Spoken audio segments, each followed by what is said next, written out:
Good afternoon, this is Sean Gwill with Paradise Veggies. It is Sunday, May 12th. I'm here in the garden and I'm doing a video that I've wanted to do for a very, very long time about plant breeding. And I have a video up and it's from a couple years ago now, and it was, I had planted some melons, a melon, and I didn't know exactly what type of variety it was. Some people said it was a Crenshaw. I don't necessarily think it was that because I've seen Crenshaws in it and that wasn't it.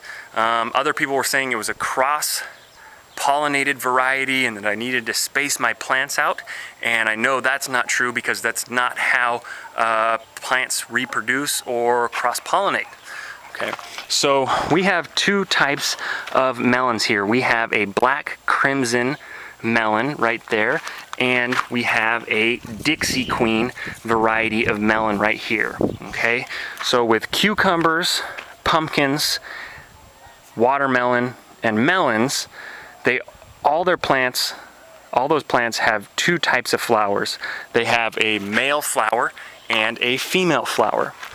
A female flower looks just like this. It has a little tiny little watermelon at the base of the flower, and a male flower looks like this. It just looks like a normal flower with no little watermelon underneath it.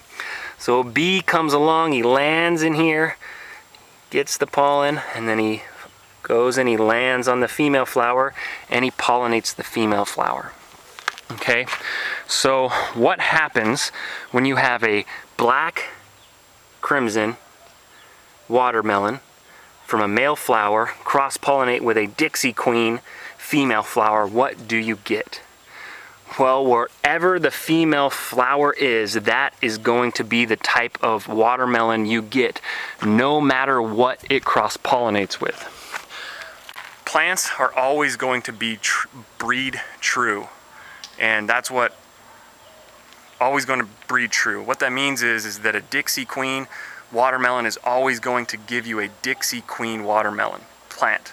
Dixie Queen watermelon plant is always going to give you a Dixie Queen watermelon.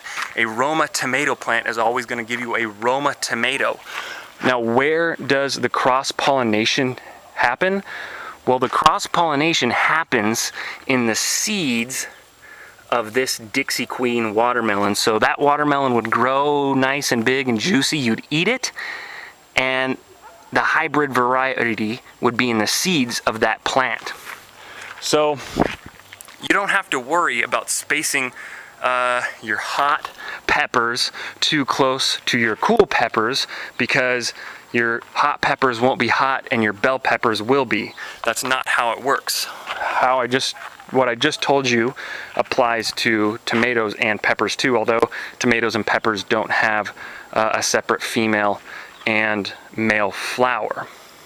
So one of the neat things that everybody can do is when you have a volunteer pepper plant or you have a volunteer tomato plant, and I planted tomatoes in this bed nearly 2 years ago now. This is your own special variety of tomato, more than likely. If you're planting as close as I am and there's cross-pollination, that's going to be a particular variety that doesn't exist. So if you continue to nurture that plant and take the fruit off of it and plant the seeds from that fruit, you're going to start developing your own heirloom variety of vegetable, which I think is pretty neat, and it's a lot easier than what people think. So I just wanted to do that video for you guys to kind of clear that up.